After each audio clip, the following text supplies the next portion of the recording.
The Dogman of Taylor Woods, Part 8. Enoch sat on the rough wooden floor of his cabin, the faint flicker of candlelight casting long shadows on the walls. Outside, the wind moaned softly, threading through the trees like a mournful song. For days, Enoch had been fasting, praying deep into the night, his body worn thin but his spirit unyielding. He knew something was coming, something heavy and dark that would soon fall on Paul's land. And yet, beneath the weight of that knowledge, a fierce hope burned within him.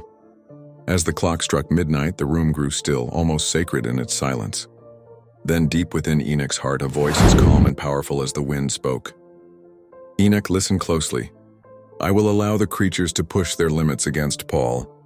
He must be tested so that his faith may grow strong, unbreakable like forged steel. These trials are necessary. Though they will cause damage to his land and stir fear in his heart, the Dogman will not and cannot take his life. Enoch's chest tightened. Lord, please, I beg you, let me go with him. Don't let him face this alone. No, the voice replied firmly. Just as I tested you in your time, so must Paul be tested. Your trial was passed with steadfastness and obedience, but his grandfather and his father failed to walk in my ways. Paul will overcome because I will be with him. I have sent angels to surround him, to limit what the Dogman can do. A tear slipped down Enoch's weathered cheek.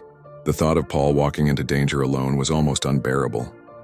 But he bowed his head in surrender. What can I do to protect him? Enoch whispered, voice breaking. Continue to fast and pray.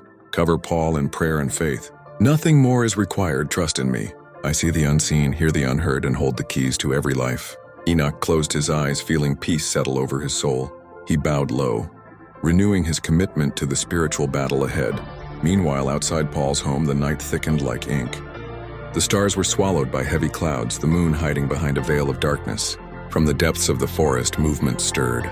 Shadows twisted and shaped themselves into figures. 12 tall, lean, and sinewy forms slipping between the trees with uncanny silence.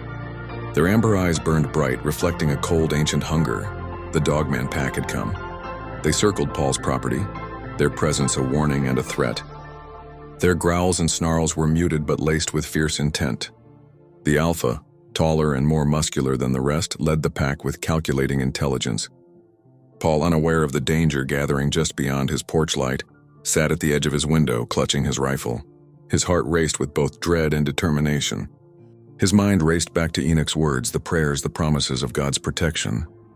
This would be no ordinary fight. This was a battle of spirit and flesh, faith and fear, courage and darkness, and Paul was ready to face it head-on. As the wind whispered through the trees, the night held its breath. The woods waited. The pack waited. Paul waited.